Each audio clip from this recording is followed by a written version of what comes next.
스님이 말씀하신다.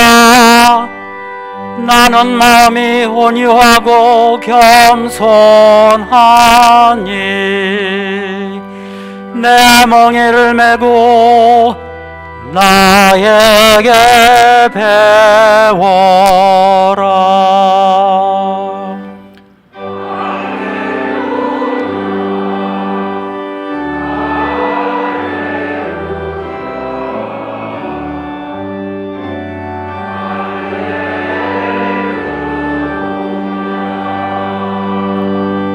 주님께서 여러분과 함께 또한 사제의 영과 함께 루카가 전한 거룩한 복음입니다.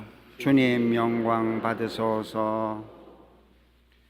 예수님께서 어느 안식일에 바리사이들의 지도자 가운데 한 사람의 집에 가시어 음식을 잡수실 때 일이다. 그들이 예수님을 지켜보고 있었다. 예수님께서는 초대받은 이들이 윗자리를 고르는 모습을 바라보시며 그들에게 비유를 말씀하셨다. 누가 너를 혼인잔치에 초대하거든 윗자리에 앉지 마라. 너보다 귀한 이가 초대를 받았을 경우 너와 그 사람을 초대한 이가 너에게 와서 이분에게 자리를 내드리게 할지도 모른다. 그러면 너는 부끄러워하며 끝자리로 물러앉게 될 것이다. 초대를 받거든 끝자리에 가서 앉아라. 그러면 너를 초대한 이가 너에게 와서 여복에 더 앞자리로 올라앉게 할 것이다. 그때에 너는 함께 앉아있는 모든 사람 앞에서 영광스럽게 될 것이다. 누구든지 자신을 높이는 이는 낮아지고 자신을 낮추는 이는 높아질 것이다. 예수님께서는 당신을 초대한 이에게도 말씀하셨다. 내가 점심이나 저녁 식사를 베풀 때 내 친구나 형제나 친척이나 부유한 이웃을 부르지 마라. 그러면 그들도 다시 너를 초대하여 내가 보답을 받게 된다. 내가 잔치를 베풀 때에는 오히려 가난한 이들, 장애인들, 다리 저는 이들, 눈먼 이들을 초대하여라. 그들이 너에게 보답할 수 없기 때문에 너는 행복할 것이다. 어인들이 부활할 때에 내가 보답을 받을 것이다. 주님의 말씀입니다. 그리스도님 찬미합니다. 평화를 빕니다. 평화를 빕니다. 수녀님들이 왜 머리 수건을 쓰실까요? 저 머리 수건의 이름이 뭔지 아세요? 베일이라 그러나요? 베일이라 그러기도 하는데 원래 이름은 꼬르넷입니다. 꼬르넷. 콘이라는 게 이렇게 뒤집어 쓰는 거잖아요. 네, 콘 말고 이렇게 약간 작은 콘, 뭐 늘어지는 콘 이런 거를 꼬르넷 이렇게 얘기합니다. 흔히들 베일이라고 얘기하죠. 머리를 가리는 이유, 여자들은 미장원에 가서 머리 어떻게 하냐에 따라서 인물이 확 바뀌죠. 제일 신경 쓰는 부분이 머리 아닙니까? 옷을 아무리 잘 입어도 머리가 헤어스타일이 안 좋으면 태가 안 나는 것처럼. 근데 수녀님들은 그런 거를 이제 사치하거나 자기를 꾸미는데 시간을 쓰기보다도 하느님만을 바라보는데 더 집중하겠다, 이런 뜻입니다. 머리뿐만 아니라 다른 모든 것들도 세상적인 어떤 것들을 절제하겠다라는 뜻이죠. 신부들은 왜 로만 컬러를 할까요? 남자들이 제일 멋을 부릴 수 있는 데가 이 목이랍니다. 넥타이. 그래서 그거 이제 안 하겠다, 이런 뜻이라 그럽니다. 불교에서도 그래서 그 여러 가지 것들을 절제하고 끊겠다라는 뜻으로 머리를 빡빡 깎죠, 그렇죠? 머리를 깎아 놓으면은 그 얼굴만 그 인상이 있는 게 아니라 머리 두상도 인상이 있습니다. 어떤 스님들은 뒤에서 보면 저 스님 참 마음이 자비로우시겠다 싶어서 사람들하고 가서 상담이나 얘기를 나누게 하는 분도 있고요. 어떤 스님들은 여기가 울퉁불퉁해서 저 조폭 아닌가 싶어서 접근하기 힘들어하는 사람도 있다 그럽니다. 제가 다니던 고등학교에 이제 중학교, 고등학교가 함께 있었거든요. 거기에 이발소가 학교 안에 있었습니다. 한 36년간 이렇게 머리 깎으신 분이신데, 제가 머리 깎으러 가니까 갑자기 이때까지 내가 평생 머리 깎은 중에 두상이 제일 이뻐. 두상이 제일 이뻐. 뒷꼭지가 제일 이뻐 그러더라고요. 그래서 뭐 남들이 뒷꼭지가 이뻐하는지 미워하는지 난 모르니까 크게 상관을 안 하고 살았는데, 최근에 이제 이발하러 갔었죠. 이발하러 갔는데 어떻게 깎아주겠냐고 영어로 물어보길래 외워놓은 말을 했습니다. I prefer short hair 이렇게 얘기를 하니까 What kind of short hair? 이렇게 물어보는 거예요. 말문이 탁 막혀서 이제 대답을 해야 되겠는데 미디움 레어 그러니까 머리를 막 잘라주는데 졸리거든요. 머리 사각사각 끓이면 자는데 눈 떠보니까 밤송이를 만들어 놓은 겁니다. 한 중학교 학생 비슷하게. 그래서 웬만하면 나는 뭐 머리나 옷이나 크게 신경 안 쓰는데 신경 쓰이더라고요.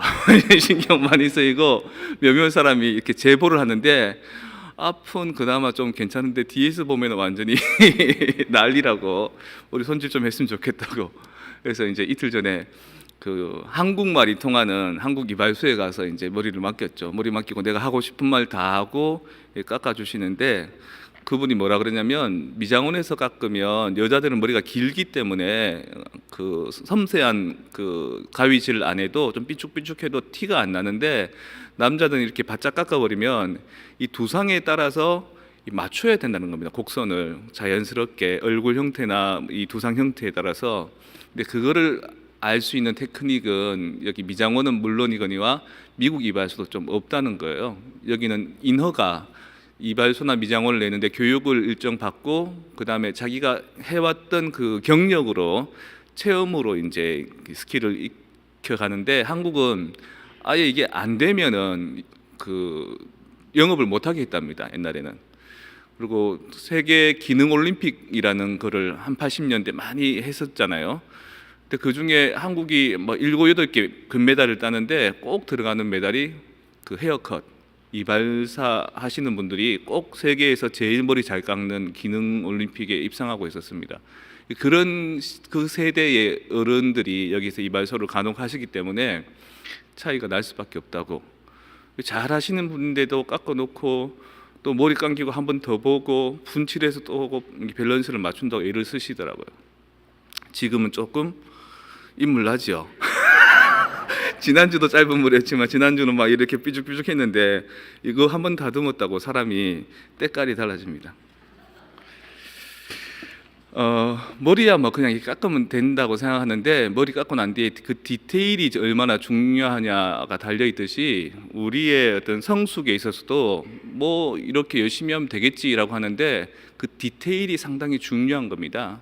이 두상이 갖고 있는 그 형틀에 맞게끔 이렇게 헤어컷하는 디테일 기술력이 필요한 것처럼 우리도 저마다 다 자기가 갖고 있는 캐릭터들이 다 다르기 때문에 거기에 맞게끔 성경을 적용해야 되고 거기에 맞게끔 신앙을 적용해야 되고 거기에 맞게끔 인성과 인격을 이렇게 적용해야 되는 거죠. 그게 아주 어려운 기술입니다. 웬만큼은 지금 이 성당에 와서 미사하고 좋은 인간관계 가지고 열심히 직장 생활하면은 어느 정도는 다 성숙한 삶을 살아가는데, 그 중에서도 그 사람이 갖고 있는 반짝반짝 빛나는 가치를 가질 수 있기 위해서는 아주 디테일이 필요하다. 그 디테일을 일컬어 가위질이 아니라 오늘 말씀하신 것처럼 겸손과 온유다. 내가 얼마나 온유한 디테일을 가지고 나를 가다듬느냐에 따라서, 내가 얼마나 디테일한 겸손을 가지고 사람들을 상대하느냐에 따라서 그 빛깔이 달라진다. 그리고 오늘 여러분들 왔을 때 이 사람들 뮤지엄에 온 것 아니냐라는 생각이 들 정도의 이런 품격이 느껴지는 그 기본적인 베이스가 있는 여러분이라면 그 디테일에 따라서, 겸손과 온유라는 디테일에 따라서 여러분들 훨씬 더 아름다운 여러분들 본연의 모습을 낼 수 있다. 그래서 오늘 독서와 복음 다른 게 아니라 조금 더 미장원 말고 이발소 가서 머리 깎아라 라고 이해하진 않겠죠. 여러분들이 갖고 있는 원래 아름다움들이 더 잘 드러날 수 있는 디테일한 트레이닝을 스스로가 해야 된다. 그리고 그 부분을 인지하는 것과 인지하지 않는 것은 앞으로 살아가는 삶의 방향이 많이 바뀔 것이다. 여러분 이미 많이 와 있다. 그리고 앞으로 더 갈 것이다. 지금 내가 보이는 나의 단점들, 아직까지 부족함들은 빛 가까이 있기 때문에 더 뚜렷하게 드러나는 그림자일 뿐이다. 빛을 바라보고 오늘도 내일도 또박또박 더 성숙과 더 내가 갖고 있는 원래 아름다움을 빛낼 수 있는 그런 별처럼, 그런 해처럼 빛나는 모습을 드러내고 살자.